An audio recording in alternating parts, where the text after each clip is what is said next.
Circle పోటీ పరీక్షల సన్నద్ధలో భాగంగా కొన్ని డిఫరెంట్ కాన్సెప్ట్లను చూస్తున్నాం. ఈరోజు మనం మరొక 3 ముఖ్యమైన అంశాలతో ముందుకు వచ్చాం. Legacy, mental decluttering, deep questioning. ఈ మూడింటి గురించి చూద్దాం. లెగసీ అంటే ఏంటి?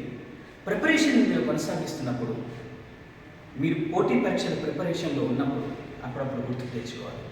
మీ పెర్ఫార్మెన్స్ యొక్క మోటివేషన్ లెవెల్స్ని పెంచడానికి. ఏంటది లెగసీ అంటే ఏంటి? మీరు సక్సెస్ని సాధించిన తర్వాత ఆ సక్సెస్ మీ కుటుంబానికి ప్రేరణగా ఉండాలి. మీ యొక్క బంధువులందరికీ, స్నేహితులందరికీ ఒక స్ఫూర్తిదాయకంగా, సమాజానికి ఒక ఆదర్శంగా ఉండాలి. 10 మందికి గొప్పగా చెప్పుకోగలిగేటటువంటి ఆ విధంగా ఉండాలి అన్నమాట. అంటే పేపర్ వాళ్ళకి ఇంటర్వ్యూ ఇవ్వాలి, టెలివిజన్ ఛానల్స్ వాళ్ళకి ఇంటర్వ్యూ ఇవ్వాలి, ఎన్నో చోట్లకు వెళ్ళి సన్మానాలు, సత్కారాలు పొందాలి. అంటే ఒక ఆదర్శప్రాయమైనటువంటి ఒక ఇన్స్పిరేషనల్ స్టోరీ మీరు కాబోతున్నారు.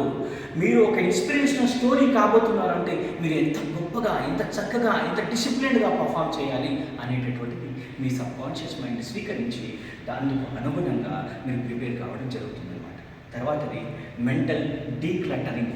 అంటే ఉదాహరణకి అస్తవ్యస్తంగా పడేసి ఉన్నటువంటి ఒక రూమ్లో మీకు కావలసినటువంటి వస్తువును తీసుకోవడం ఎంత కష్టం అవుతుంది.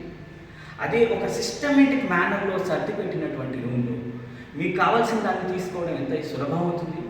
ఉదాహరణకు లైబ్రరీ ఉంది, లైబ్రరీలో కుప్పలు తెప్పలుగా పుస్తకాలు అక్కడ పడేసి ఉన్నారనుకోండి, మీకు కావాల్సినటువంటి దాన్ని తీసుకోవడం చాలా కష్టం.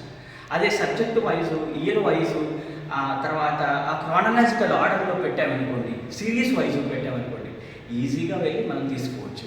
ఎన్ని వేల పుస్తకాలు ఉన్నా, ఎన్ని లక్షల పుస్తకాలు ఉన్నా కూడా ఇక్కడ ఏంటంటే మెంటల్ డీక్లటరింగ్ అంటే మనము అనవసరమైనటువంటి వాటిని తొలగించి అవసరం ఉన్నటువంటి వాటిని సిస్టమేటిక్ మేనర్లో అమర్చుకోవడం.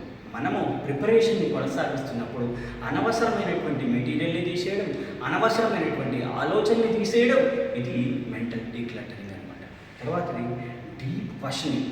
డీప్ క్వశ్చనింగ్ అంటే చరిత్రలో ఒక సంఘటన జరిగింది, ఏదో జరిగిందిలే అనుకోవద్దు.